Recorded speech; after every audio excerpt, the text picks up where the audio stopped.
You are listening to Trophy Horse with your hosts, Tricky Mick, Alex, I Yield to No One, Sid, and Ender Phoenix.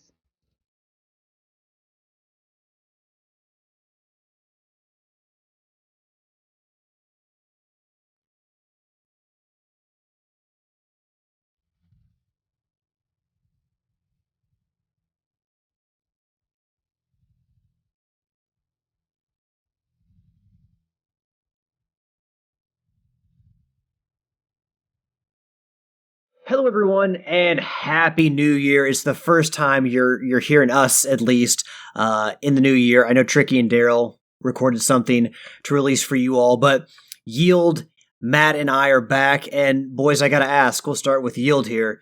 Did you get anything good for Christmas, Yield? Yeah, I got. Ironically, I got Plague Tale Requiem. Which was the game we got for free in January? Yeah. So, which I'm okay with. I've been wanting to play that game anyway, so I'm okay that I got it, and then we got it free a couple of days later, or it was announced. You had played Innocence before. I did. I played Innocence roughly this time, end of January last year, was when I started playing it. So, see, I got that.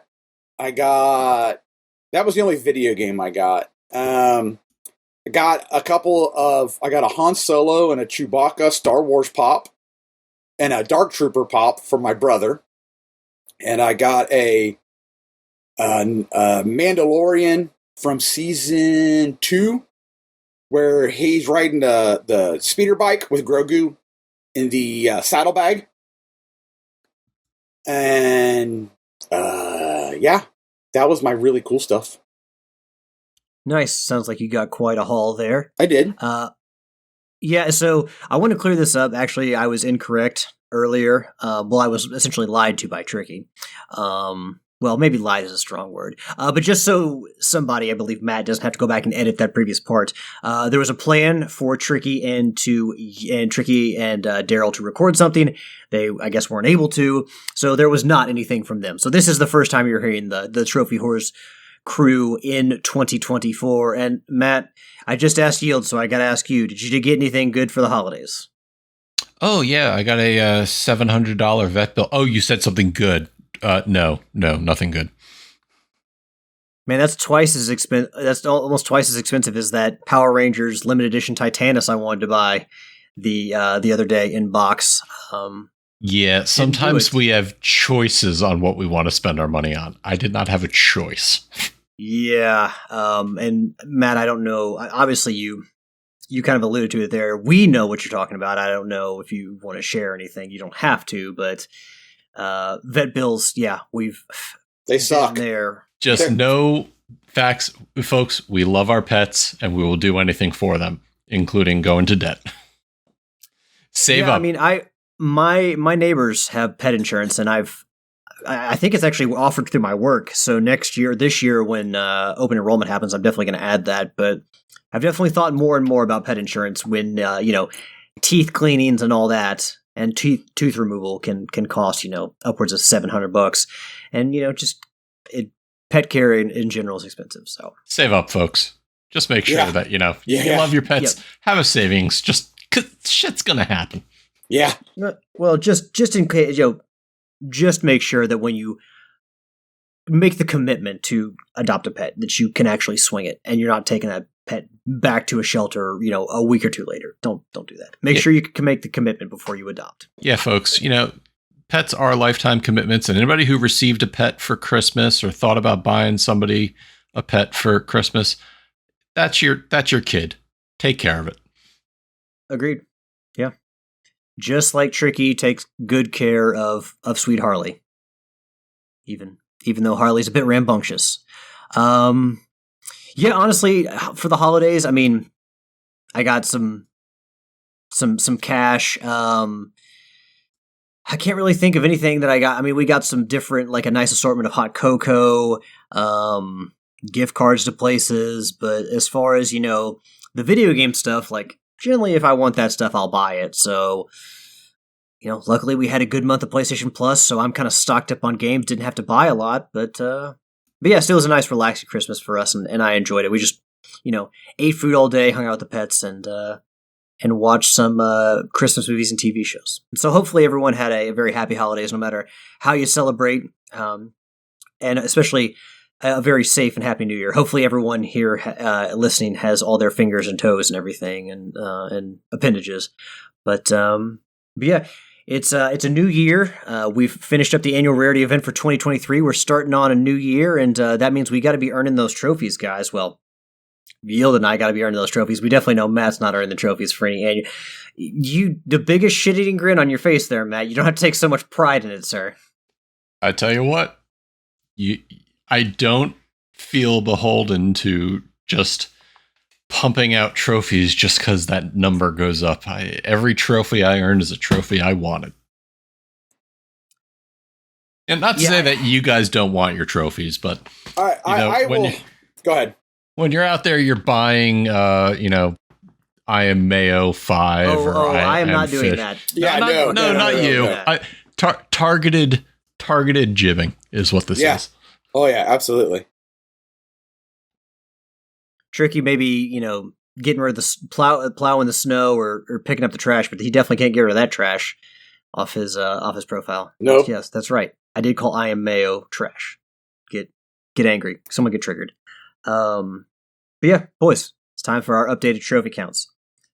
Tricky, I guess I'll read his. Did anyone, by the way, update these? I did. And Tricky just put in chat that him and I have earned the same amount of trophies this year, so his numbers are accurate. He's not spamming the hell. He's either working too much or he's decided to get off the spam for a little bit. He had a little bit too much during the holidays and got sick of it. So, thank you, Yield, for updating the trophies.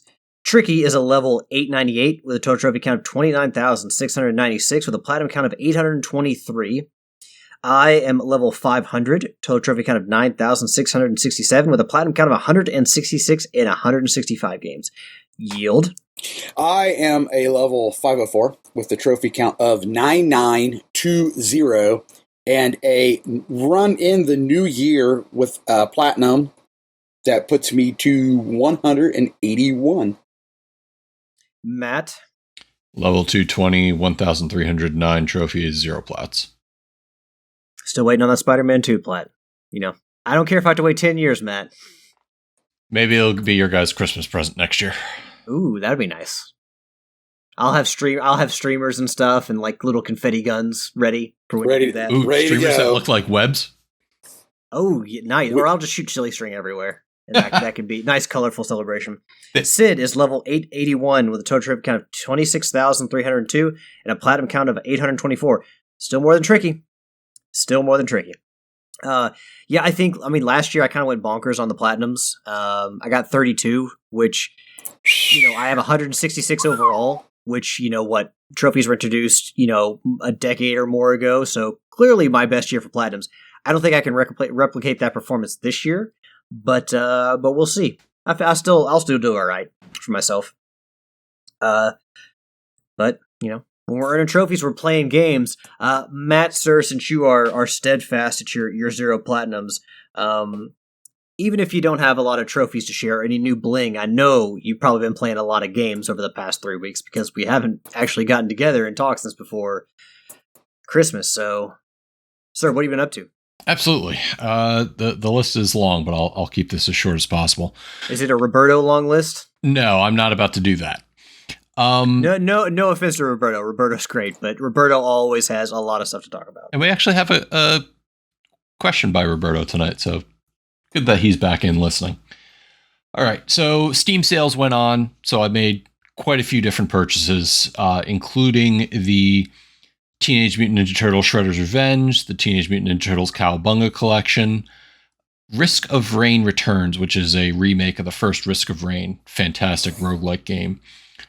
I've also been playing more Transformers Fall of Cybertron. I got to the point where I was starting to play as Decepticons and my favorite combiner, Bruticus. I also started cracking open The Finals, the game that was developed by Dr. Disrespect's studio or developer, whatever you want to call it. So that's an interesting little 3v3v3 type of battle royale type game. Been putting a lot more time into Baldur's Gate 3. Finally broached Act 3 on a couple different playthroughs with my friends. I downloaded and started the Portal Revolution fan mod, which is basically just a different story of Portal, which is fun. Also, during the Steam sales, I picked up Red Faction Guerrilla Remastered Edition, which is playable on the Steam Deck and has been fantastic playing. So hopefully Jeff Hanna's proud of his little baby still kicking today. I also got back into Monster Hunter World because why not? I've made more progress on Armored Core 6 Fires of Rubicon, making it to Chapter 5, the last chapter in the game. And the most time I've actually been spending on is a game came out called Ready or Not. Do you guys remember back in the day, like Rainbow Six 3, Rainbow Six 3 Black Arrow, all those fun games? This is a SWAT-based game where you can team up with friends or you can play single player with robots, and you're presented scenarios and you have to load up, go in, plot your routes, figure out the best way to resolve the situation. And sometimes killing all of the terrorists or criminals is not the right way. Sometimes you have to arrest people or try to capture a specific suspect. And it also involves walking around dealing with civilians who may be interfering. And, you can order a command of civilian, and if they don't listen, you got to kind of go up and try to subdue them. It's so much fun because you fail a lot, and it teaches you to expect the unexpected. If you aren't properly prepared, you got to go back to headquarters and get a different loadout and try some different strategies, because without being on top of your game, you will fail time and time again. And the difficulty is part of the fun. The only problem I have with the game is the enemy AI seems to have like wall hacks and aim hacks, because I barely make it around a corner and they're already opening fire, hit me through walls. So that's a little frustrating, but in the end, it's a fantastic SWAT type of game that really does a lot right. And that's been keeping me busy these past 2 weeks. Most excellent. Sorry, good to hear you threw some Transformers in there. Did I play War for Cybertron? Is that the first one that came out? I Yes. played one of those. Yes. Didn't get the platinum, but enjoyed the game. One of the few things Activision has done right in the past 20 years. And I guess I've always wanted to play Fall of Cybertron. I just never did. It's in my backlog. I have it. How long you been sitting on that one, Yield? For a while. I was going to say, because that game came out, how many years ago, Matt? That Fall of Cybertron came out, I want to say somewhere between 2011 and 2013, because I remember seeing the trailers for it when I lived out in Long Island, and that was that time period. So it came out around that 3-year period, and I had bought it on the PlayStation 3. It had a multiplayer mode you could play online with friends. It was a horde mode, and I remember for pre-ordering it at GameStop, it gave me Shockwave as a playable character in the multiplayer mode. Pretty powerful Decepticon right there, Shockwave. Yeah, it was a lot of fun because he turned into a ship. You could fly around, and it was pretty neat. I assuming the Horde mode is something similar to what was in War for Cybertron, because they did have a Horde mode in that. That's probably the reason I didn't get the Platinum Trophy, because they had something like that thrown in there.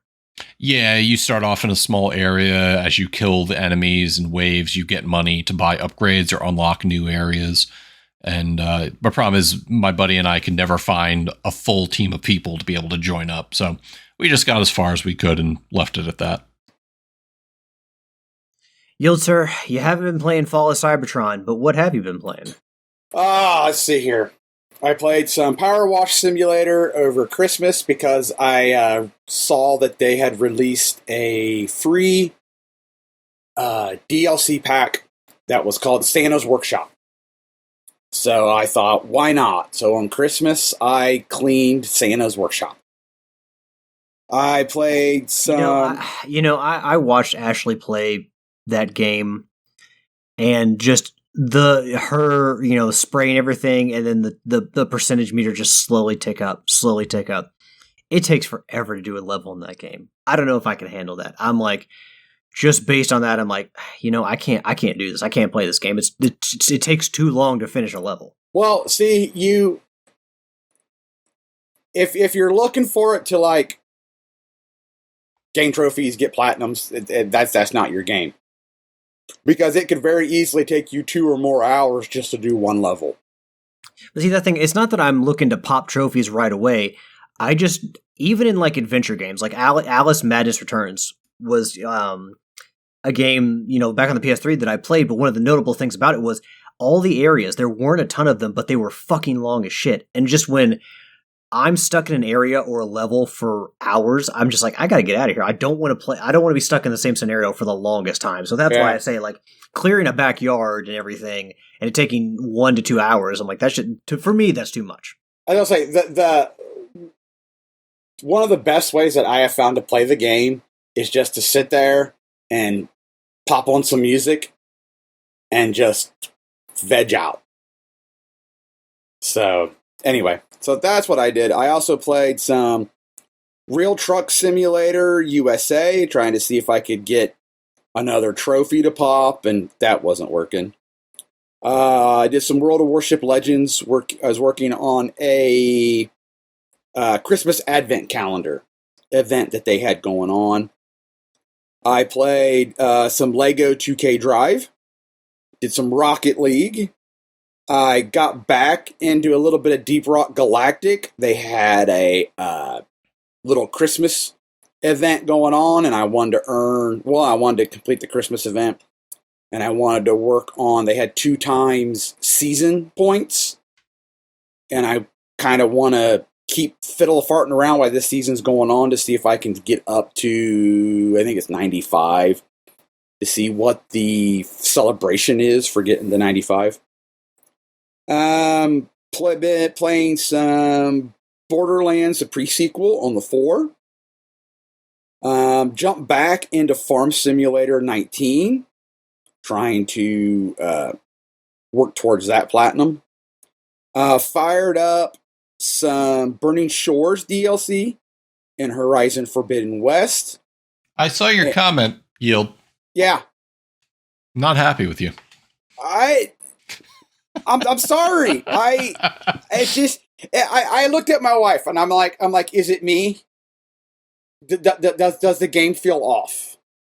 And she's kind of like, no. And I'm like, it feels off. It doesn't. I mean, I'm enjoying the mainline story, but all the conversations in between, it feels off. And I'm disappointed in that aspect of it, but it is what it is.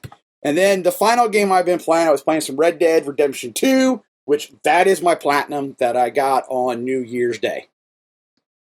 Took you long enough. It did take me long enough, but it's done now.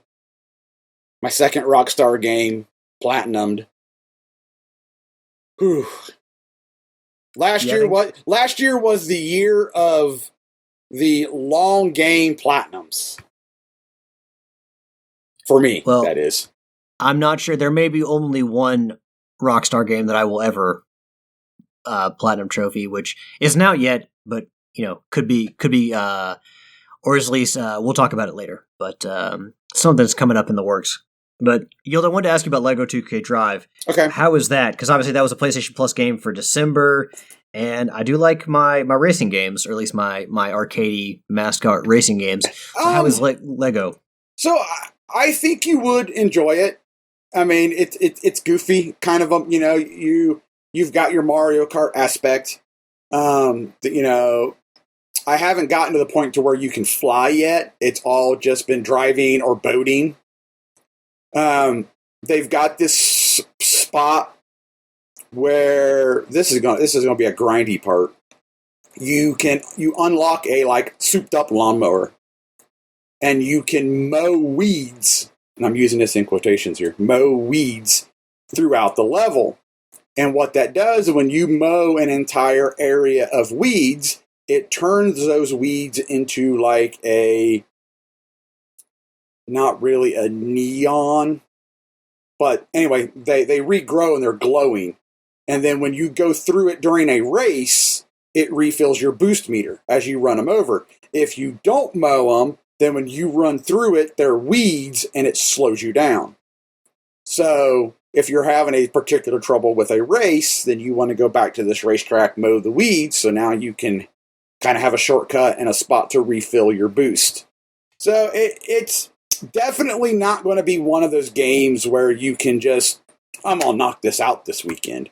I'm going to treat this like my chill games, like my Power Wash Simulator and Farm Simulator, where I'll dabble with it for a bit, and then I'm going to put it aside and go play something else, because it's a fun game. It's definitely geared towards kids, and if you play it, you'll see that from the tutorial and how they do stuff. It's geared for a younger audience, but it's not bad. It's Legos. It's fun. You know, as your car gets destroyed or not destroyed, but beat up, it starts losing pieces of it to where all of a sudden you just got a chassis and the wheels driving.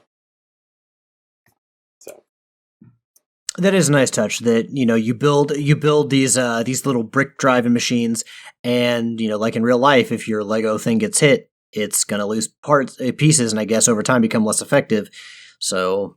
Yeah, can you ever lose so much that your car can't drive? Could you lose wheels or? Well, yeah. Well, no. Eventually, your car will just explode. Because you got damaged too much during the race, it'll explode, and then it respawns as a full car. If you drive, may not be exactly 100% because I haven't really paid attention. But I think if you drive through fences or other Lego debris, not debris, but obstacles, because some obstacles you can drive through, like fences and stuff like that. If you drive through that, then that repairs your car. Granted, it slows you down some, but then it, repairs your vehicle. So, like I said, it's enjoyable. I've liked it so far. There's definitely a lot of collectibles because you gotta find all the garages and you gotta win all the races, and there's an A, B, and C license. So there's 3 races per track, and it's just not something I feel like you're gonna be able to knock out in a weekend. I'm assuming that's like the CCs in Mario Kart where the licenses are difficulties. Yes. All right. Makes sense. Is that all you've been playing? I think so. It feels like a lot, but for 2 weeks, I guess that's not bad. But it feels like it. Yeah, so I had, I can't remember where, did I? No, I didn't get the Assassin's Creed Syndicate Platinum the last time we had talked. No, wait. No. Yes. Did you? I think I did because I had moved on and beaten the DLC, the Jack the Ripper DLC, before the new year came on. So I think... it's been so long ago, I can't remember. Well, did you get the platinum before Christmas? Yes. Okay, well then you probably talked about it. Yeah, timeline of events. Beat the Jack the Ripper DLC. Wasn't a huge fan of it necessarily. I don't know. There's just something about that setting and the gameplay that just feels kind of generic. Playing as Jack the Ripper isn't really all that much fun, and just... I don't know. It's nice that they introduced new mission types in the Jack the Ripper DLC, but for $15, what I got wasn't really worth it. I just didn't enjoy it as much as I thought I would.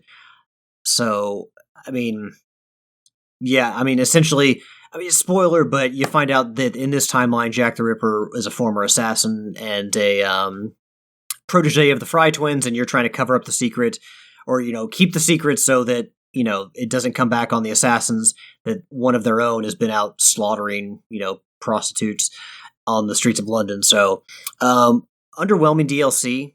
Definitely not nearly as good as the Curse of the Pharaohs, which was for Assassin's Creed Origins, which probably maybe my favorite DLC of all time. I love that DLC. But yeah, this one just kind of felt like it fell short, despite obviously the name value of Jack the Ripper and what that everything that comes along with that. Played some more DLC, two more rungs of DLC with the Bright Fur Forest DLC for Tales of Iron. if you've listened to the show for any, a good length of time, you know that I love Tales of Iron. I got the platinum last year and went back and beat the game on the Bloody Whiskers, the hardest difficulty. And this DLC, free DLC, came out of nowhere. So, I just re-downloaded the game and the DLC was built into it. You have to beat the game first, though. So, but given that I've done that twice, I was all good. And, it was just, there's a short little storyline where you go to a different area of the map and you help these squirrel folk, save their festival, from, I can't exactly remember what the enemies are. The frogs are back. You thought you banished the frogs from the land. They come back, but basically you help the squirrel folk with their little festival. It's about, with all the added missions and a few new boss fights, it's, maybe 3 to 4 hours. Nothing that big, to get your 100% back. But still, I love that game, so another chunk of Tales of Iron, I'll definitely take that. And there's no difficulty-related trophies, so it's just basically hey, make your way through the story, or do all the objectives, beat the bosses that you have to, and you're golden. So I enjoyed my run through the Bright Fir Forest and another dance with Tales of Iron. The last DLC that I did was the God of War Ragnarok Valhalla DLC, which Tricky has talked about, basically like a roguelite thing, kind of mode where it's basically you go in through and you face just waves of enemy and you move on to another area after you've beaten one wave of enemies. Along the way, you'll get different buffs and different abilities for your weapons, buffs for Kratos, money which you can use to upgrade the stuff you've already got. There's sanctuary areas where you can plan out everything and give you a breather from the combat. So overall, I think, there was, I can't remember where the article I saw this or a YouTube video, but it basically was how is this free? And it makes me think back to the Warner Brothers seasonal fatalities with the Halloween fatalities. It's I said, I know Tricky and Daryl said they don't have to release it for free, which, right, they don't. But when Sony Santa Monica can release Valhalla for free, DLC they could have easily charged $20 for it. But they release it for free, saying, hey, thanks to our community, you guys are awesome. We appreciate all your support of the game. It just makes me look back at Warner Brothers and be like, man, y'all are some scumbags. Easily, it took far more time to develop Valhalla, and it was free. And then you're trying to sell us seasonal fatalities or sell the Mortal Kombat community seasonal fatalities for $10. Get the fuck out of here. So I will not rest on that, and I will continue to say that Warner Brothers should have gotten all that shit for free. Especially in light of this DLC. But yeah, it's a lot of fun. It does a lot. It's more than just more combat. It's also more story. It goes, and not just the Norse story, but it ties in the Greek mythology as well, and it gives more explanations as to how Kratos felt about killing the boatman in the Hydra's mouth in the first God of War. And he talks about his daughter Calliope. So there's a lot more expose on things like how he feels about Magni and Modi and what he had to do, when fighting them. So it just gives you a lot more of Kratos' thoughts, Kratos being an older man, now a family man, looking back on his younger, angrier self and just kind of seeing how things played out and giving a more calm interpretation, a more thoughtful interpretation of everything. So, not just more combat, but also story as well. So a very worthy package, and I did enjoy Valhalla. Got all the trophies. So, but even after you get all the trophies, there's reasons to go back. You learn more lore. You can unlock more skins. But yeah, it was a lot of fun. So I enjoyed both the DLCs for Tales of Iron and God of War Ragnarok. The last thing I started playing is Evil West, which was one of the free games for PlayStation Plus this month. It is a game that I've had my eye on. It's been on my wish list for 6 months, and it's been on sale 3 times. It's just never gotten low enough for me to bite. But basically, best way I can say is it's kind of how was I gonna compare this? It's kind of like The Order 1886 and God of War kind of somehow mixed together. It's more fleshed out as far as gameplay wise than Order 1886. I really enjoyed Order 1886, and I feel like it gets way too much hate, but it was a lot of cutscenes and gameplay was kind of in short supply. Overall still a good game, but to make people happier, there could have been more there. This game definitely, when it comes to fighting, the horror monsters, all these different creepy creatures werewolves, and I call them werewolves, but they're essentially in their vampires, stuff like that. Definitely top-notch gameplay, a lot of fun. They start out just do melee combat, just kind of like a beat 'em up. But then later on, you incorporate different things like weapons, and it's not like ammo based. So you have a shotgun and you have a shotgun blast to use, but there's a cooldown for it, so you can use it once. There's a cooldown. You have like so many shots with the rifle, but then you have a cooldown. It's not a cooldown, but it basically reloads. So rather than you having to collect ammo and use ammo and keep track of that, your weapons basically have infinite ammo, but some of them have cooldowns, while others you have to wait to reload while you can use them again. Really fun gameplay, lots of really cool monsters in there. I feel like they're introducing one or two new monsters every time you open up a level. And it's I don't mean this in a bad way. It's a very linear game. It's kind of like Uncharted, where you have a path, but like there's kind of like little offshoots where you may go find like some money or like a collectible or something like that. But for the most part, it's a pretty linear game. Again, not a bad thing, but it's kind of, we live in a world now where a lot of games are sandbox or more open, and this game is kind of something that harkens back more to something like BioShock, where you have a path and you kind of stick to it, aside from a few little bit of jogs off the path. But overall, so far, I've really enjoyed the game. Story's fine. Gameplay wise, a lot of fun. Game looks really good, and like I said, lots of cool monsters. When I can go out there and kill monsters like vampires and werewolves, where's that kind of horror element to it, I'm definitely going to be on board with it. So it's free this month for PlayStation Plus. So if you've wanted to try Evil West, I'd say go ahead and give it a go, because it is a fun game. Yield, I know that you had said that you had wanted to play it. Yep, I already have it on my library. So, and I also plan. I added all 3 games this month to my list, and it was down. It's like, am I going to play Requiem first, or am I going to play Evil West? But basically, it's like I've been waiting to play Evil West for a long time, so I think I'm going to start with that. So now, have you played Innocence? No. Would that benefit me?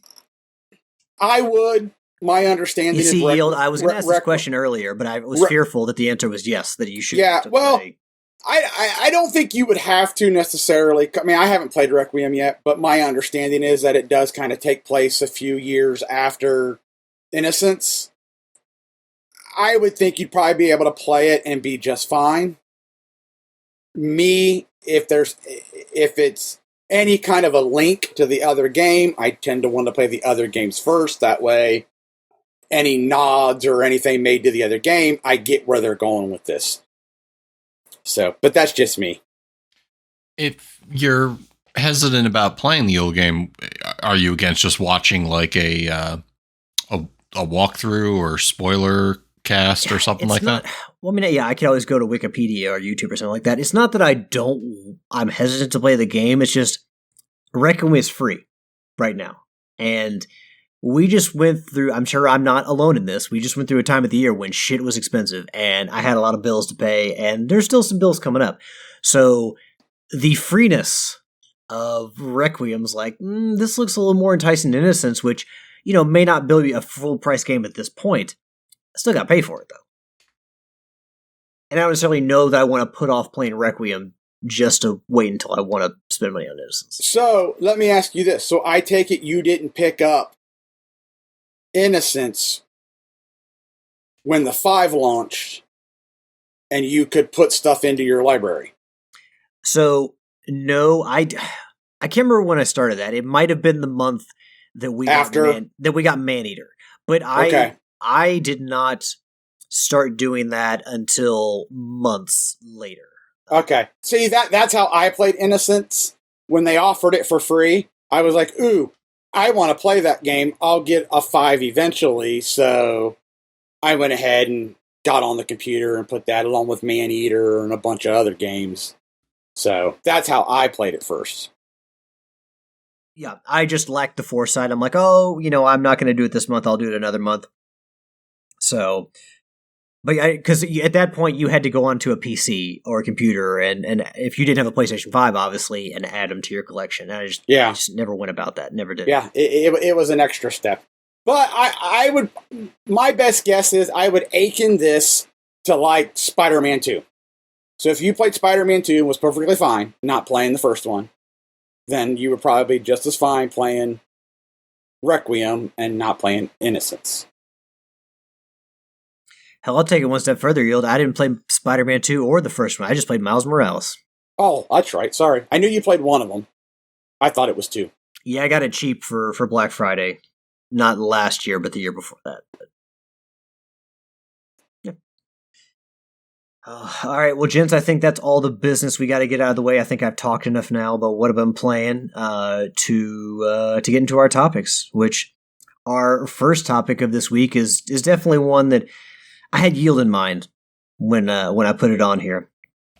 It is, let's see, the article comes from Destructoid.com, written by Jeff Scott, and the headline reads, Disney will release open-world Star Wars Outlaws in 2024.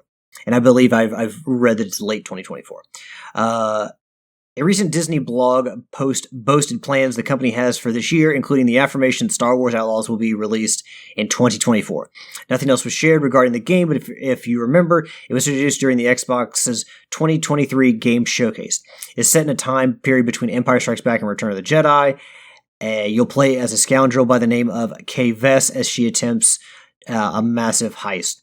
And really, Yield, for the older Star Wars fans, I would figure being set between Empire Strikes Back and Return of the Jedi is kind of the timeline you would want most. Oh, yeah. I mean, it's wide open. You play as a scoundrel, a smuggler. So I'm not getting like super excited, but I'm getting ready for it. Because what they've shown us looks cool. Ship could be better. The ship looks kind of mundane, but that's just ticky-tack stuff. I want a good story, and I want it to play good. Well, I need to find the post that your brother made in the Trophy Horse group about Star Wars, because he was looking to create some chatter, some nerdy chatter on the Facebook page. So we do appreciate you that we do appreciate you for that, Homer, for setting that up. But basically, I mean, there's a lot of malaise towards Star Wars these days, mostly because, and it's the same with Marvel. And I think we can all attribute it to one company, obviously the owners of the company, Disney, which has put out TV show after TV show after movie after movie to the point where it's like, you know what? I stopped giving a shit after Endgame, and the prequel trilogy was special because it had been, so many years. I can't remember, was it 84 when Jedi came out, or was it before? Yeah, 83, 84, something like that. It had been, 16 or so years since we got a Star Wars movie in between Phantom Menace and Jedi. And what made it so special is that people were excited because it had been that long. And now it's like, you go on Disney Plus every Tuesday, and there's a new fucking Star Wars show. And I'm just so over it. Yield, do you think that kind of how people feel about the TV series now and how people are kind of sick of how Disney's handled this will have any impact on the games? Maybe to a certain extent. I mean, the success of Fallen Order and Survivor will help. We had gotten to a point to where our Star Wars games just weren't all that good. They were kind of like the movies, depending on where you stand on the sequel trilogy, and the series that we're releasing we were releasing, I won't say a lot, but a good amount of Star Wars material, and it just, while those of us that are fans of it want it, and we want to be in that universe, they weren't necessarily the greatest quality of games, whether that be from a story aspect or a gameplay aspect. And so while this looks good and it sounds like something that most of us would want, I'm taking the same approach that I took with Fallen Order was, well, I'll keep my expectations low and hope you exceed them. If that makes any sense. Yeah. I did find the post from Homer, and I'll just read some of the responses here real quick. He writes, let's start 2024 off with hot, nerdy topic/debate. Please add any reasons why you agree/disagree. Homer's hot take, Disney has ruined the Star Wars franchise. I don't necessarily think that's a hot take there, Homer. I think you probably find people about 40-50 or 50-50, 40-60, 60-40 who would either, agree or disagree. Yeah. Yeah.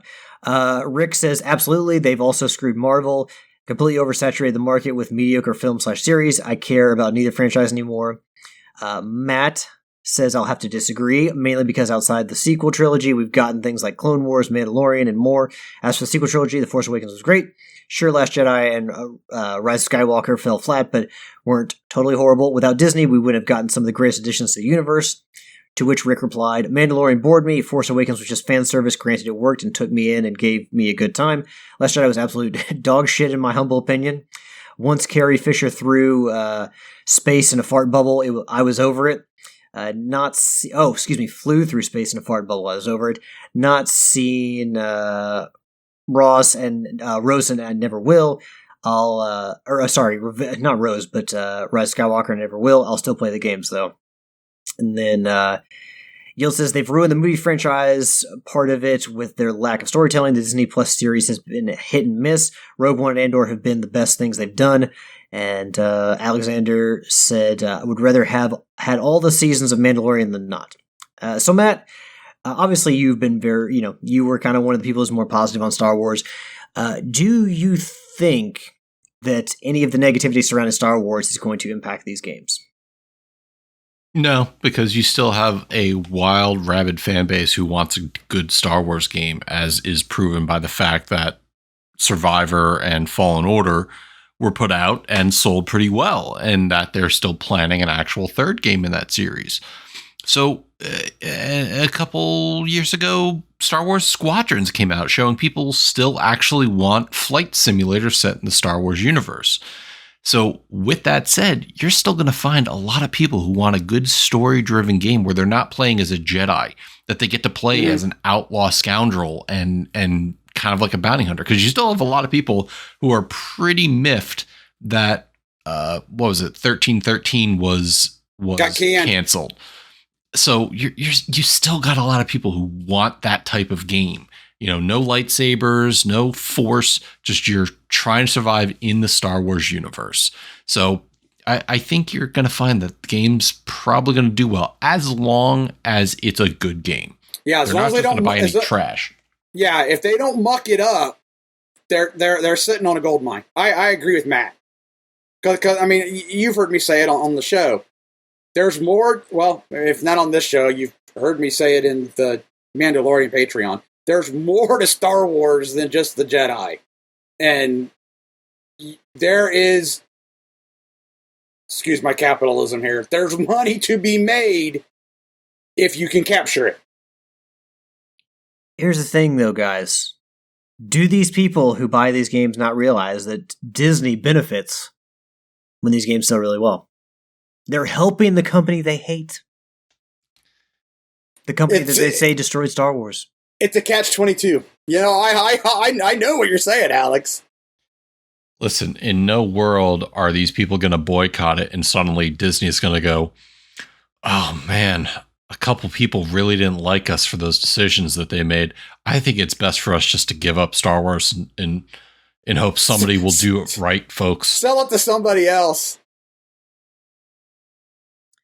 I will say, and we'll wrap up this topic, but for all the bad that's said about Disney and Star Wars, if you've never been to Galaxy's Edge, which is at, I think there's a couple at a couple parks, but the one that I've been to is down in Florida, down in Orlando. It's a good fucking time.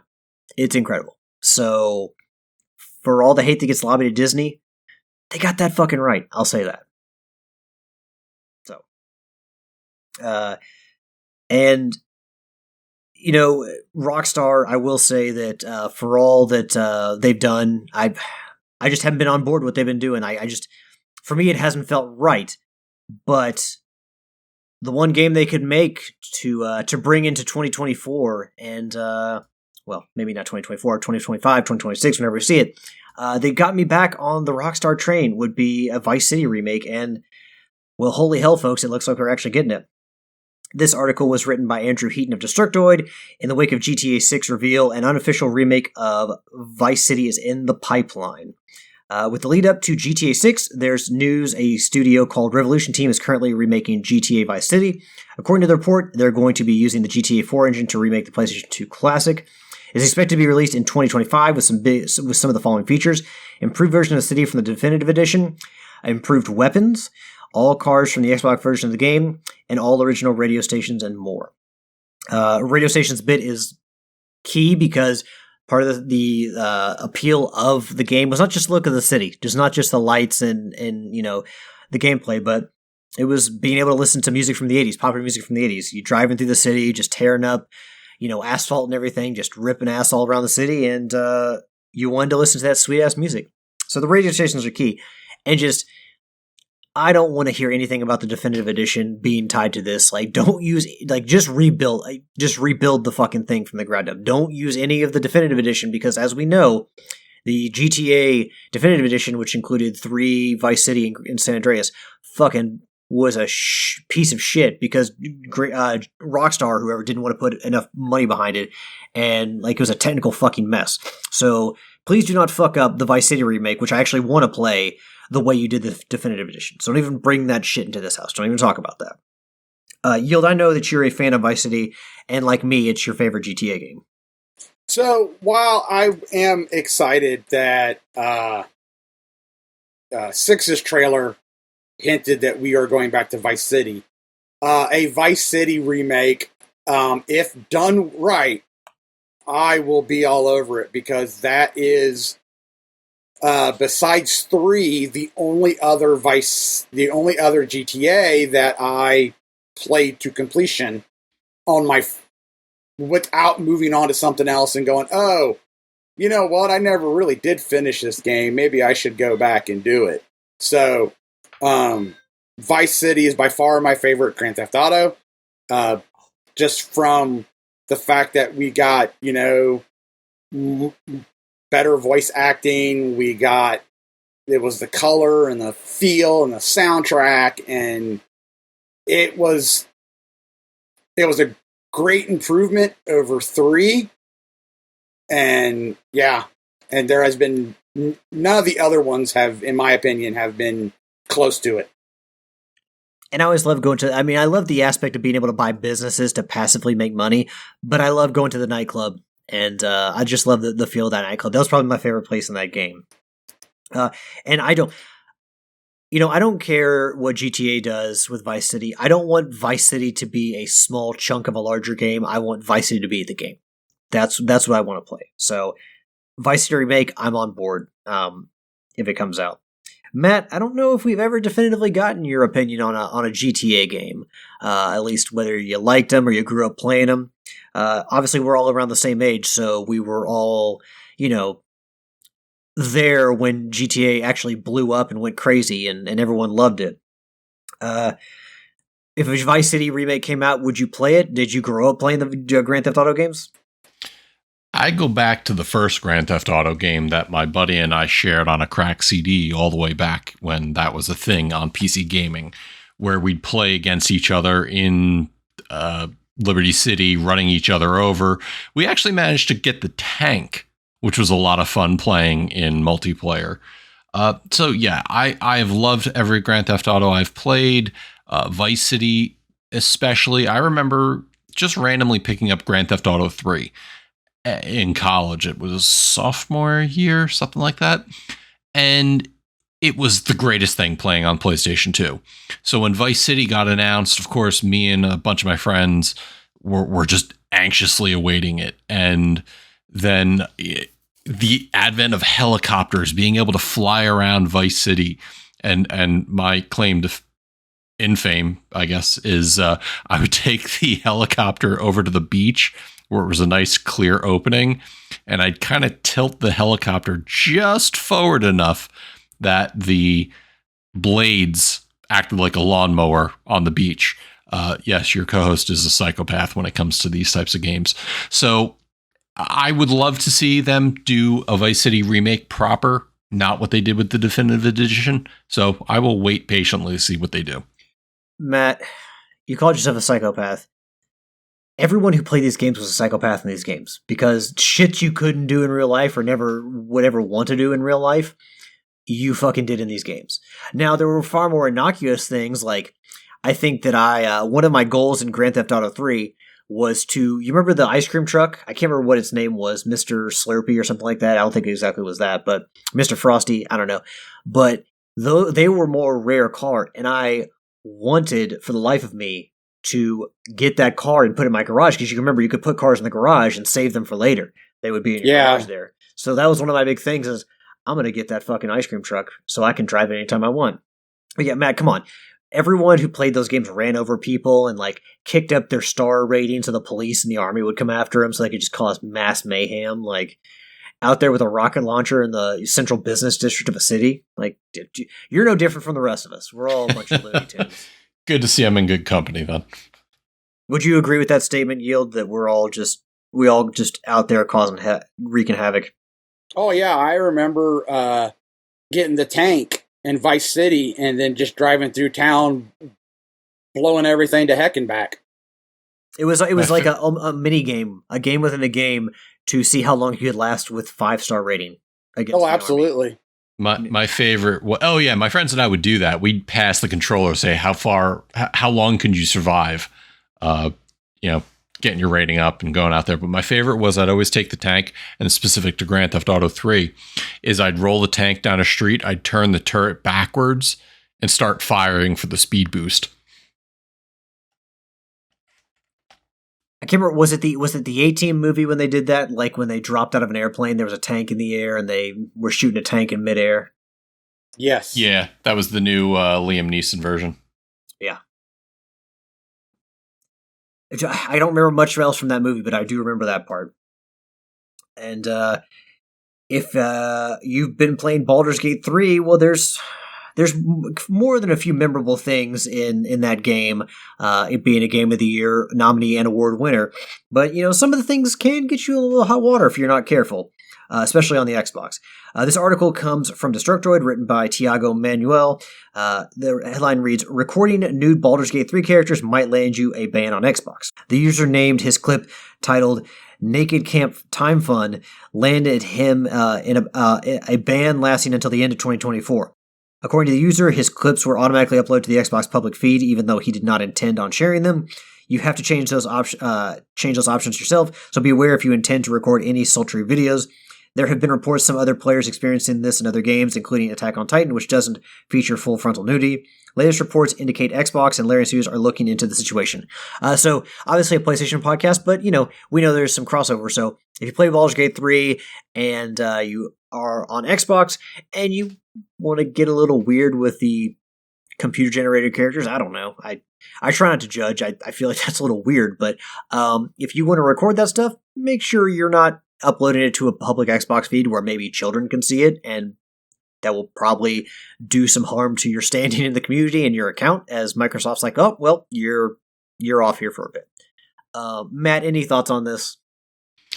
I think, like it says there, is that Larry and Xbox are kind of researching this to see whether it's something that they might want to adjust. But yes, anything involving gaming and nudity, you've seen all this stuff that's been going on with Twitch and their implied nudity policy. It's in this puritanical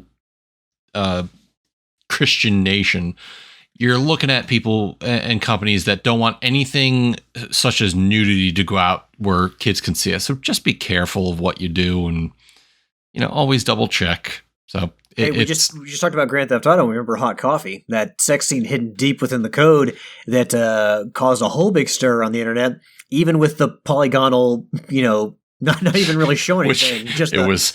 Oh God, that's what people did. Remember Lara Croft back in the day? It's. I don't want to think about what people did with that. In a game where you murder people using military weapons in the weirdest way. I drove around in an ambulance killing people. Like, look at the irony in that. And yet, sex and nudity suddenly get you banned. Again, I'm not going to go to that level that I've discussed before. I think people might know my thoughts on this entire thing. Yeah, I mean, I think you hit on something there where we as a nation typically will, look at violence and nudity as we will allow one, but not necessarily the other. So, I mean, I get it. They don't want it on public Xbox feed, but you got to look at it and say, oh, hey, weed's not legal in some places, but alcohol is, and alcohol's far fucking worse. But yeah, Yield, your thoughts on this? I mean,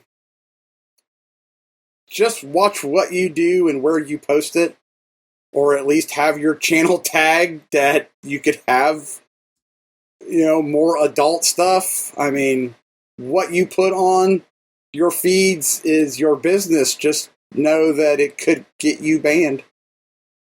If not properly tagged, I would say. Yeah, and if you're not sure, then maybe you just err on the side of caution and don't do it, because let's be those user licensing agreements, none of us read those. It takes too much time. We got trophies to earn. Yeah. Click and move on. Hey everyone, Matt jumping in here with the edit. I know it may seem a little jarring, but we ran into some audio issues on the next topic, so we just had to cut it out here, and we're jumping right in. So just wanted to give you a little bit of a heads up that if it seems like there was a weird jump, it's because we had to do some magic post-show editing. Kratos in the God of War Norse series. We actually got an answer from him as to there. I don't want to spoil anything from Valhalla, but if you know, you know. If you've gotten to the part of Valhalla, Valhalla is, yes, a wave-based roguelike, gameplay mode, but it's also heavily story driven by story. So, you will get there is an underlying overarching story there that you're going to get through the process of playing. And so once you get to the end of that, this kind of whole thing will make more sense. This article comes from IGN, written by Michael Kripe. It says, God of War's Christopher Judge seemingly won't voice young Kratos out of respect for TC Carson. Chris Judge says Sony's very own Kratos is not interested in replacing the character's original voice actor, Terrence C. Carson. Quote, I never watched any of the scenes from the earlier God of War games because TC's were so great, and I thought it would be a disservice to try to voice match him or anything. Nor did they ask for it. Judge said, from the very beginning, it was about making it my own.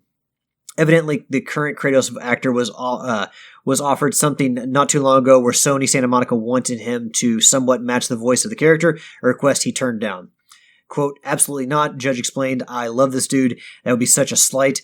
We are not celebrated for what we as individuals bring to stuff.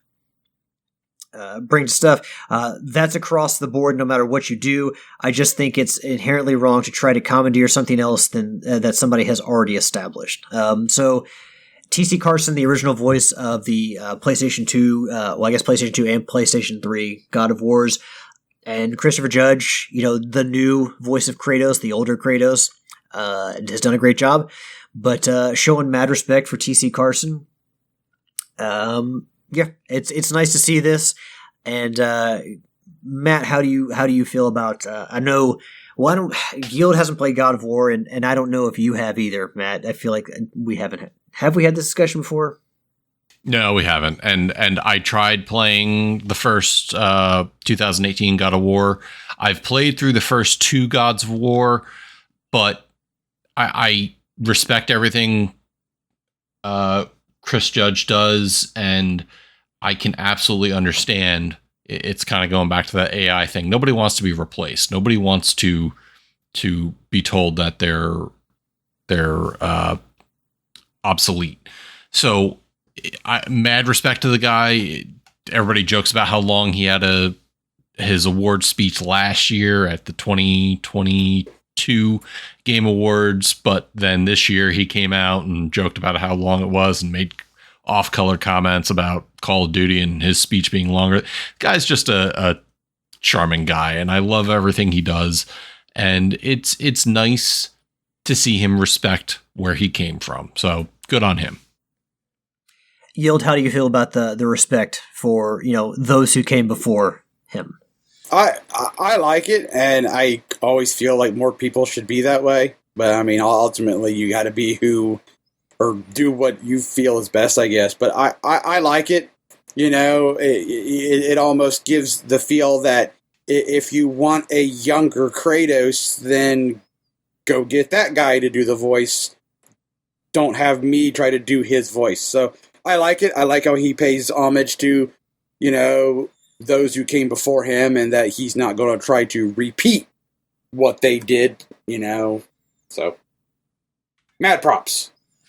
And I had never known this. I mean, I grew up in the 90s, so I was aware of this television show, but I didn't know that the guy who voiced Kratos originally was one of the cast members of Living Single, and then he also voiced Mace Windu in various Star Wars media, according to Wikipedia. I know definitely Living Single because I did watch some episodes of that show growing up, but the Mace Windu thing I did not know, so I never put two and two together, but T.C. Carson was that guy, but also the voice of Kratos. It's kind of cool, but no, I mean, it would have been easy for Christopher Judge just to take the money and just be like, oh, I'll do whatever. Who cares?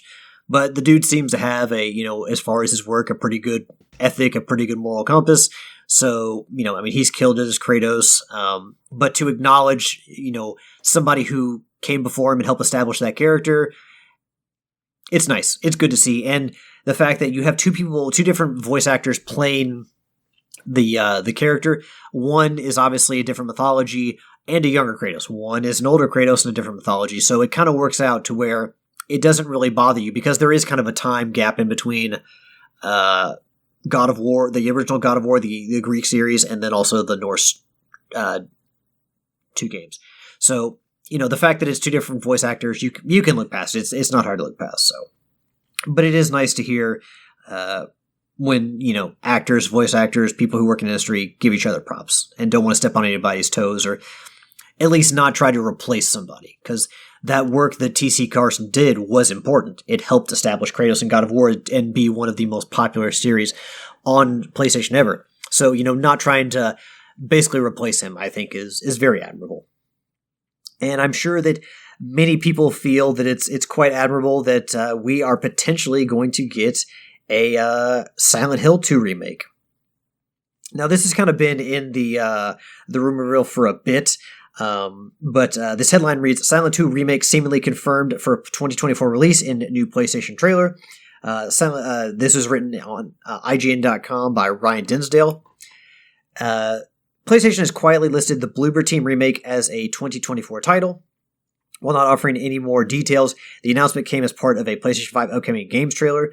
Bloober Team has stated that their focus is on a full recreation of the survival horror classic, and Bloober Team has been adamant about not making any story changes to the long and highly anticipated title.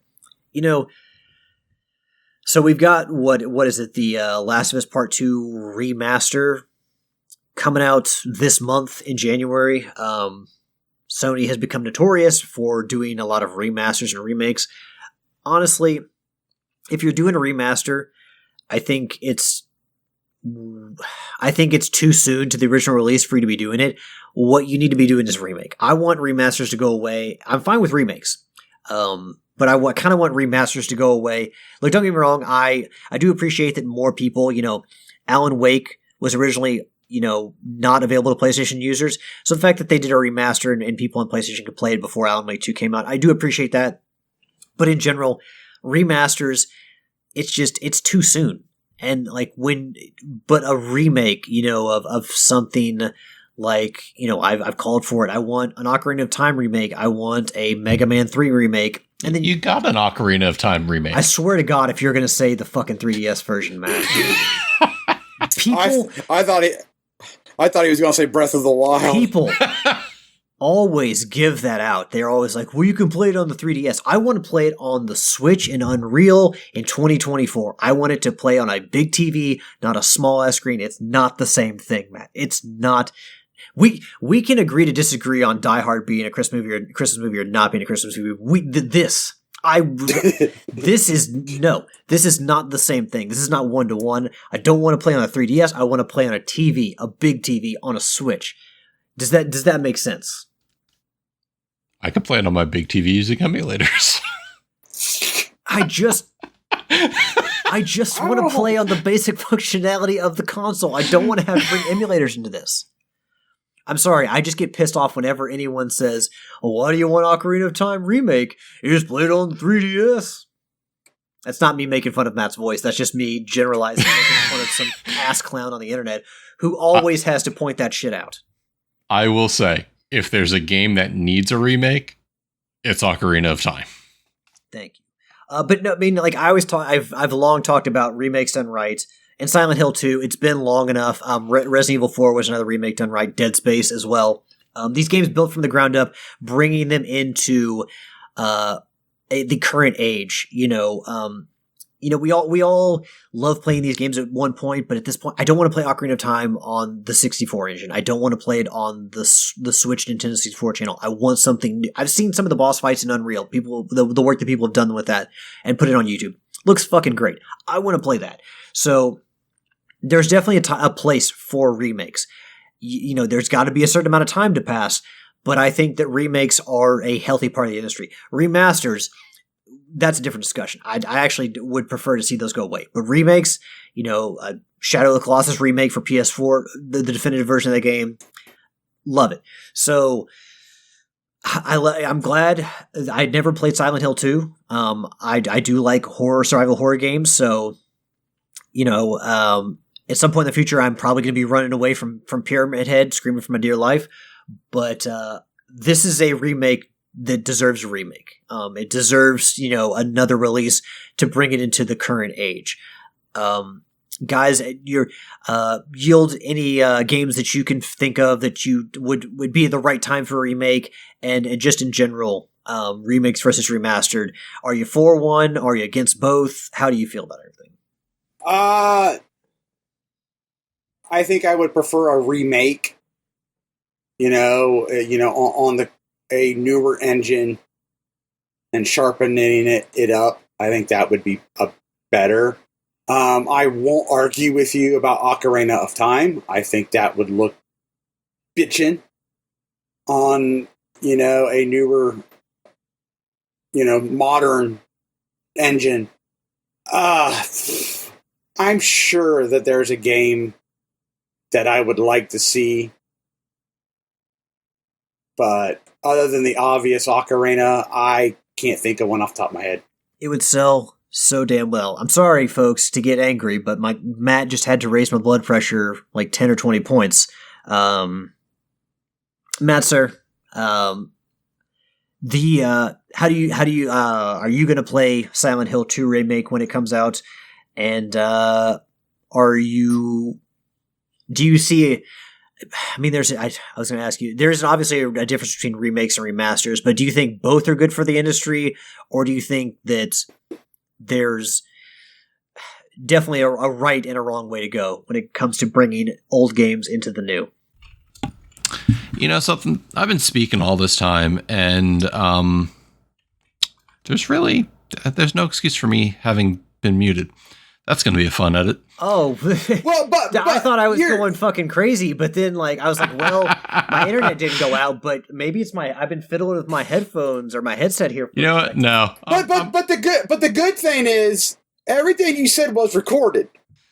We just have no idea what you said. Heel didn't say anything, so I just guessed that I was in the dark. Well, no, it was not recorded because I muted myself at the microphone. So this will be fun. Oh, well, then I feel bad. I should have said something sooner. I flipped over to the video, and I'm like, well, he's moving, so my internet didn't screw up. Yeah, I'm not that good at lip reading, Matt. I can't do that, especially on such a small screen. Some things you don't want to play on a small screen, like Ocarina of Time. Well, you asked me what my opinion on remasters was. There are certain places that remasters do have, and we've certainly lambasted Tricky on his idea of what a remaster is versus a remake and what The Last of Us Part 1 did or didn't do for the series.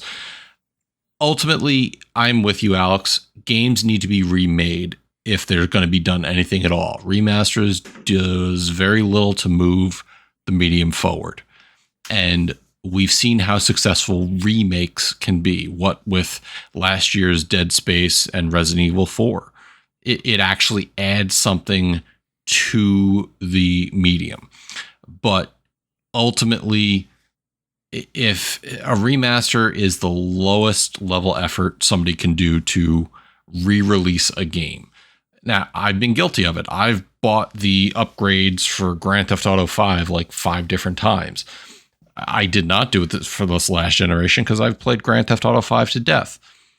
But we also see what happened when people release these remasters that don't do what they promised to do. Look at the Grand Theft Auto Trilogy Remastered Edition or Definitive Edition. Well, look at the for Nintendo, the Super Mario 3D All-Stars, that 3-pack that people basically called out for low effort. It was, and I have it, but that's just so that way I can play Super Mario Sunshine on a modern console. It's kind of like what you want on Ocarina, but you want more done to it than just a re-release. So I totally get that. I just don't really... again, remasters tend to be low effort re-releases just to make a quick buck. And the real good thing about remakes is if there were, negative aspects of a game, you could always improve upon those. You can make the games better. You can change things to make the games better. Mega Man 3. I've mentioned before, that game was rushed out the door. It's still a really good game. In fact, it has no right to be as good as it is, given what the team had to go through. But there's, technical aspects of it that you can improve on. There are things you could do to change the flow of the game to make the game better. So going back and being able to improve on a game while, not completely recreating the wheel would be something that a lot of games would benefit from, even, if it's just small changes. You can make games better. Resident Evil 4 was considered the best Resident Evil game ever made and a great game. And somehow they made it even better in the remake. So that is one area where remakes are, not just bringing it to new audiences, not just bringing it into a fresh new perspective, but improving on a formula that was great to begin with, or, maybe needed a little work. So that is another aspect of remakes that I also really like that you can't necessarily get with a remaster.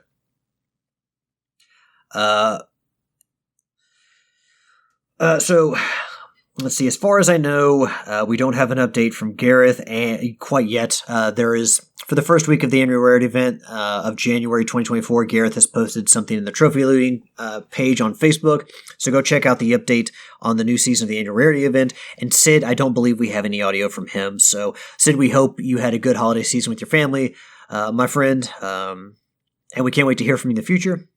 But that's going to jump us to our topic of the week, which is going to be a Horizon MMO. Hold up. Well, sorry. Oh, wait, the questions. The community questions. We do have community questions Community, this week. I'm sorry that I jumped ahead without including you all. That's okay. You don't answer for the community, Matt. I am the community. I can't argue with that. Especially with not with a man who's got so many Decepticons in his room. Yeah, we'll talk about that later. I'll bring the Maximals and we'll see who comes out better. Listen, I'll take my 500 sound waves to your one Optimus to Target Primal any day. Time to check my social media, yeah. So, Tricky did post up the question or the box on Facebook and asked, what questions you have. First one up by Roberto came in, said he played RoboCop Rogue City over the holiday break. He platinumed it and loved every moment of it. Do we have a favorite recent movie licensed game? Yield, go to you first. Off the top of my head, I can't think of other than Star Wars. But Jedi's Fallen Order was kind of its own thing. It's not like it was based on the movies. So I guess probably neither was RoboCop. So, I guess Star Wars? Fallen Order? I guess that makes sense.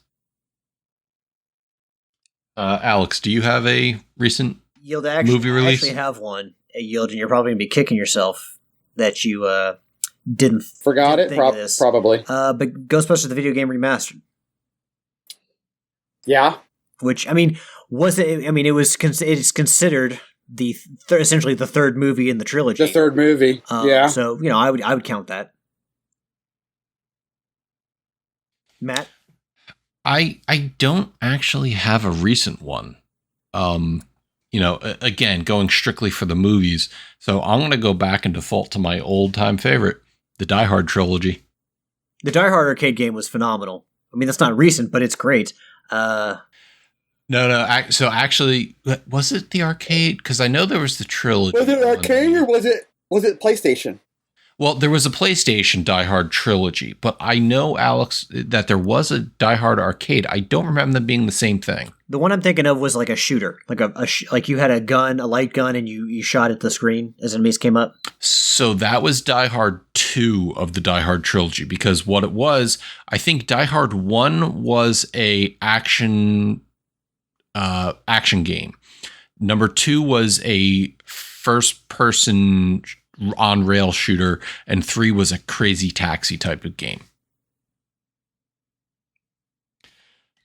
Matt, right. I'll throw one out there just from my trophy list going through. Scott Pilgrim versus the World. Okay. Very fair. Yeah. That's another one we'll include in that conversation. Thomas, go ahead. Stretch the bounds of recent there, because that game came out a little while ago, but it was also re-released in recent years, so count it. Yeah, I don't have anything super recent. I know Thomas jumped in here and said, if you know Tricky, it's going to be Paw Patrol, because it's an easy platinum. Thomas did want to know, Tricky did jump in and say he did like Wolverine's Origins. And it goes back and forth. Back on the PS3. Yeah, that actually is if you're looking, because I played that game, very fun as far as the action goes, but never got the Platinum Trophy and have tried to find it in recent years. I think Daryl found a copy, but it's pretty hard to find that game now. Thomas did write in and said, how much did everyone gain during the holidays? I don't know, because I didn't measure. Either of you guys? No, I don't have a weight scale, so there's a reason for that. Is that what happens when you get to the 40 shield? Yeah, that's what happens. You don't care no more. There's no one to impress. And you just love hot cocoa. You're not going to stop the hot cocoa during the cold months. No. Honestly, like I said, I mean, most of my gaming time was spent. It's kind of hard to tell. Well, most of my time in December was spent playing Assassin's Creed Syndicate. It took me almost a full month to get through that, plus the DLC. I think in total, it was over 71 hours for everything, which I think one of the trophy guides I read for Syndicate was like, oh, you can beat it in under 30 hours and get the platinum. Bullshit.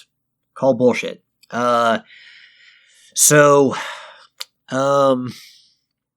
DLCs, the Bright Fur Forest, like I said, probably about 4 hours. Valhalla, maybe another 10, 12, I don't know. So 14, maybe close to 90 hours. I don't know. It's a good chunk. All right. And then Jeremy writes in, what are your gaming goals and life goals for 2024? Alex, we'll go to you first goals, this time. You got to make it all heavy and shit. Game goals. My biggest goal, like I said, I don't know if I can replicate everything I played, or the volume that I played in 2023, but I am very close. I think I'm at, as far as my completion percentage goes for the PlayStation Network, for trophies, I am sitting at 89.69. So my goal is to get above 90% this year, which if I keep getting 100%, should be no problem. I also,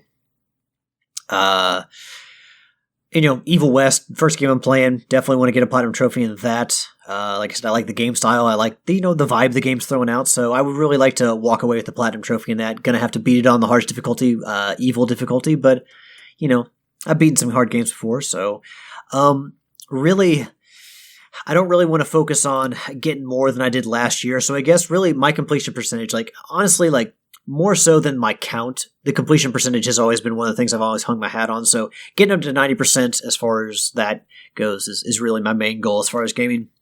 And life goals, really just, probably get more sleep.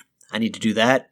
Drink more water, drink less coffee. So still all seemingly attainable goals. And, if I'm not trying to outstrip myself, this year for trophies, getting more sleep shouldn't be a problem. Okay. Yield. Or did we already do it? I'm sorry. No, you haven't done me. So, personal goals. I just want to make it through 24. If I make it to 25, that will be a good year for me. Gaming wise, it doesn't really change from year to year.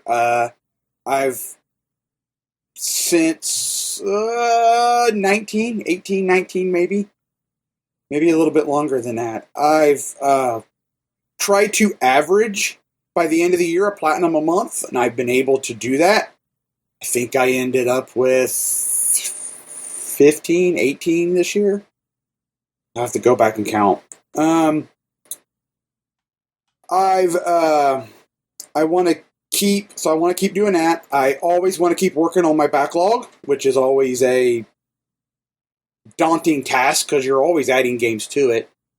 But I always, especially the last couple years, instead of spending months mindlessly not knowing what to play, I try to purposefully pick a backlog game that, hey, I can work on this while I'm working on, this other game. I'm one of those weirdos that juggles a couple of games at a time. I also want to continue on for the last couple of years. Myself, Homer, Prepare to Die, Earthscum, and the Brain 76 have gotten together on Saturday nights, and we have worked on a co-op game. More recently, we've worked through Borderlands pre-sequel. I don't know what we're going to, maybe Monster Hunter next, could be Helldivers. We're kind of up in the air of what we're going to do next, but I want to kind of continue that. Nitro and I have worked on a lot of co-op games together, especially last year, so I would like to kind of keep working on that because I have found working on online components is way more fun when you're doing it with friends than it is trying to do it with randoms. So just kind of stuff like that where it makes gaming more fun. That's kind of what I'm focused on this year, I guess, in a sense. So, yeah. Okay. And for me, it's simple. I'm carrying over my resolution from last year is that I want to continue beating every mainline Zelda game that I have yet to beat. Currently, I'm working on the Age of Seasons or Oracle of Ages and Oracle Seasons games on the Game Boy Colors. And I got a couple other ones to go through.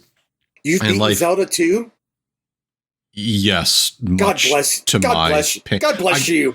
I couldn't have done it if it wasn't for the Switch's rewind feature because that game is frustrating. I've got people who swear up and down it's the greatest Zelda game ever. I got a buddy who says that. I'm just like, dude, God bless you, because I couldn't get behind it.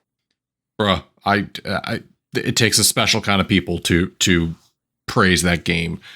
It's fun, but the difficulty is just stupid. You die and you go all the way back to the starting town and you can't easily avoid all the monsters. No, I wouldn't have done it if it wasn't for the rewind feature on the Switch. Then personal life, I got some extra weight I need to get off because it's now starting to cause other problems. So going to be working on that. And that is it for the community questions. So we can now move on to the topic of the week. Well, thank you, Matt. And thank you to everyone who submitted questions. We always appreciate those. I kind of blurted out earlier, but the Horizon MMO. Let's see, it's a Eurogamer article here. And the headline reads, Horizon MMO RPG is now essentially confirmed to be in development. Job listing suggests it's developed under the codename Project Skyline, with the initial codename being Project H. This was written by Vicky Blake over at Eurogamer. 2 new job listings have popped up online that lend credence to the existence of Horizon MMO. Video game researchers went to Twitter. We refuse to call it X because it's fucking Twitter. detail that the job listings and other rumors of Project Skyline may actually may be actually called Land of Salvation. The job listings were found under NCSoft, but it seems, according to these listings, the game may be coming to PC and mobile with no mention of PlayStation 5. These listings come weeks after Sony and NCSoft announced their strategic partnership. So, did I read that, right, Matt, where this may not even be coming to PS5? The job listings did not mention anything in the ways of development for PlayStation platform. So it's very interesting, but then again, from an MMO perspective, it sounds like they may be doing some things that are different than the traditional Horizon game, which would maybe necessitate keyboard and mouse. So I guess we'll see. Yeah, but that's well, I mean, I guess if they're going through down to the developer, obviously you wouldn't have Guerrilla developing a game that you're not going to release on the PlayStation 5. That would be silly. And of course, you know, we've seen Sony's struggles with live service so far. They had to cancel the Last of Us Factions multiplayer. And there was even word that they took that to Bungie to get their opinions on it. And basically Bungie, you know, said, hey, you need some fixes. You know, you kind of got to go back to the drawing board a bit. But, you know, to drop an MMO and expect, you know, Guerrilla to make that and support that, you know, and then, you know, have to support more games in the franchise, it's a tall task. So, I mean, I get why you wouldn't have Guerrilla, you know, doing this game, and it would, you know, more come from a partnership with NCSoft. But yeah, I mean, I don't know. It's weird because PlayStation, obviously, everything they make comes out on one of their consoles, and to have something like this, which, I mean, yes, does make sense for the PC and maybe not so much for the PS5, but it's just weird to think that something Sony is going to publish isn't going to come out on their home console, their flagship console. Yield, how do you... We kind of know how you feel about this, but, you know, we're going to let you dig in again. Horizon MMO, you've obviously played. Horizon, you just recently finished up the Burning Shores. Am I wrong in thinking it's weird that this may not come out on the 5? And I will point out, and you know, if anyone disagrees with this, that maybe they've already hired all the staff they need for the PlayStation 5, so they only listed PC, and that's kind of where they need the help. They could have, you know, who knows, staffed up on PS5 already. Yield. It does seem weird. I made the comment in our Facebook chat that I don't really felt, well, you know, not having read the article, just going off a headline, I didn't really feel that Horizon needed an MMORPG. I mean, that's just my opinion. That's just who I am. Because we've already introduced it as a single player experience. Had you not, introduced it as a single player experience, the setting does bode well for an MMORPG. My concern was, you know, if you start doing this, you know, for us PlayStation people, it's all got to tie together. It's all got to make sense. It's all got to be cohesive. At least for me. I mean, I shouldn't say all PlayStation people. For me, it's got to, yeah, it's all got to fit.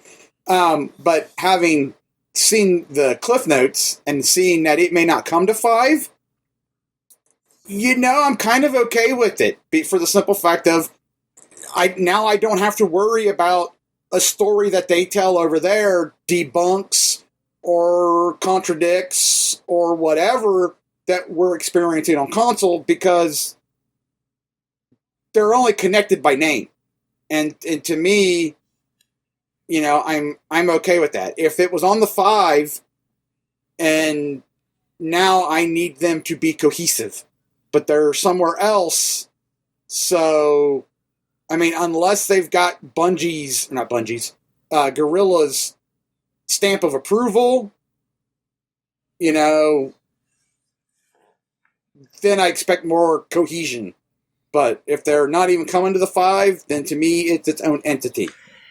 Matt, I'm going to get your opinion shortly, but one of my big problems with this and Sony's strategy in regards to this, with putting The Last of Us into the factions thing and, you know, making a Horizon MMO, it may in the end work out very well, having a Horizon MMO, but instead of actually taking the time to just, put their feet slowly in the pool and just be like, hey, we want to do live service. Let's come up with a concept, that really works for, that style of game. Let's build something from the ground up. They basically just said, well, which one of our currently existing IPs it will fit? Can we shove into a hole and mold into a live service game?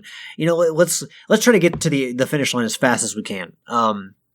It just seems like Sony didn't put in the work to create, one really good new IP that makes sense for live service. They just said, hey, let's pluck this IP, and let's do what we can with them because we just want to get involved so quickly.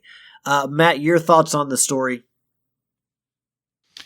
I mean, the rumors have been there for a while now, and this just shows that I still think we're a ways away from actually seeing anything when it comes to a Horizon MMO.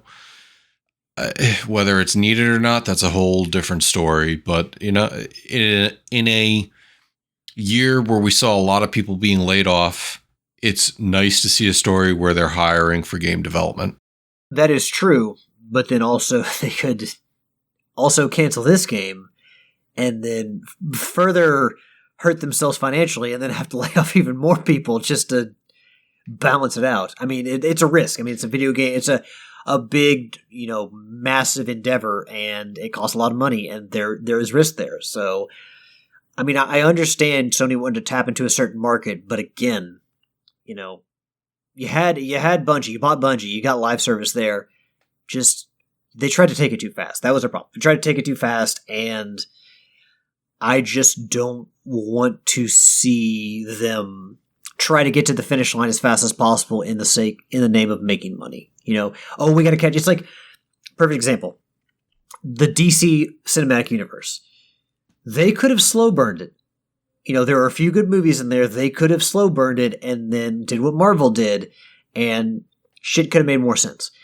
But no, they tried to fast track everything to try to fucking catch up, and they tripped over their feet numerous fucking times, and look where they are now.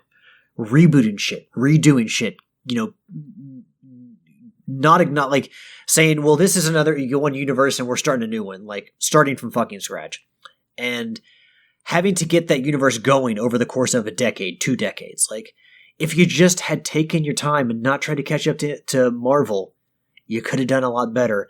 And that's kind of with Sony. It's like, if you didn't just try to catch up to live service all of a fucking sudden, you'd probably be in a better spot. You think that's a fair analogy? Oh, yeah. Absolutely. Yield, sir. Matt, either one of you have anything else to add to this topic? Nope. No. All right. Well, the sun's shining on you, Matt, because I believe it's your time to edit, and or at least your week to edit, and we're running pretty smoothly here. We're not about to go over 2 hours unless we go completely bonkers here in the shout-outs and the housekeeping. So, it's the new year, and we're trying to turn over a new leaf. As long as Tricky is not here to drag this out as long as possible. That's going to be the end of our topics for the week. But as always, we want to throw out some love in the new year, as we do have done for the past, however many years this has been going on. The last 602 episodes. Matt, sir, why don't you give some shout-outs? Alex Yield, good episode tonight. Thank you for, starting the new year right with a good show. Shout out to the community. Shout out to our Patreons. We just put out a new episode as Tricky Yield and I are watching the Book of Boba Fett. So please go give a listen if you're a subscriber. If not, why haven't you subscribed yet? It's pretty good content. Shout out to the Channel 3 community. Come out to channel3.gg to gamify your social media, earn XP. We just started season 7 on January 1st. So no better time than now to go out and join us and see what's going on. And otherwise, shout out to my wife, V. We are getting ready for a cruise in the next 2 weeks. So we are getting super excited about that. And where are you going? We are going to the Bahamas, the Saints, as well as Puerto Rico. Ooh, awesome. I heard it's a little. Yeah, so I heard you guys it's rough on Saints Row. You might not want to go there. we got our dildo bats ready. No. Well, If so the couple you guys will have slays to together, stays together. Absolutely. You guys will have to deal without our shenanigans for about 2 weeks. But we so like those shenanigans. Enjoy. But as I said, you're going to have to deal without them. But Tricky shenanigans just aren't that fun. I can't send him pictures of spiders. Not that sending you pictures of spiders would do anything anyway. But no, I mean, Matt, you and V deserve some time off. So we're glad to hear that you have a nice trip planned for yourselves. Yield, sir. Shout outs. Shout out to Matt and Alex for recording this evening. Shout out to Homer, the Brain 76, Prepare Dire Scum for all of our co-op shenanigans on Friday. Shout out to Nitro for our co-oping throughout the year, and of course Rocket League on Thursdays, as well as to Alex. Shout out to everybody who hangs out in Twitch chat when we have Twitch Live. Shout out to those who gave questions this week. And as always, a shout out to everybody in the community. Well, and a shout out to Gareth for round 2 of the rarity competition. I hope to place better than I did this year. And then a shout out to everybody in the community for downloading the podcast, listening, hanging out with us in games. You're all awesome. And last but not least, I'm going to throw out some love here. We've been doing this show for a long time. We just passed 600 episodes, but every single show would not be possible without our community. You all are awesome. I know we couldn't do Twitch Live tonight without Tricky, but we hope you still download the show and enjoy it when it comes out on Wednesday. Again, always appreciate you all, the fuel to our fire. And, as we move, further into 2024 and look to a new year, we're glad that you guys got our back because, like I said, without you all, Trophy Horse is nothing. A shout out to my co-host tonight, Yield and Matt, and even a shout out to Tricky, who's probably somewhere. Well, you know what? He's probably not plowing any snow. He's probably sitting somewhere playing the PlayStation 5. But I'm sure Tricky's making that money, making that moolah. So good looking, Tricky. You got to make the money to be able to buy the games and get all your trophies to keep up with Sid. Because as we know, Sid is still beating you in platinum, so that makes Sid the alpha male, Tricky. So come on, Tricky, you got to catch up. Last but not least, give a shout out to my awesome and loving girlfriend Ashley. I love you, hun. That is going to be the end of our the shout outs. Again, thank you all for listening. This has been episode 603, and until next week, happy trophy hunt. See ya. All hail Megatron.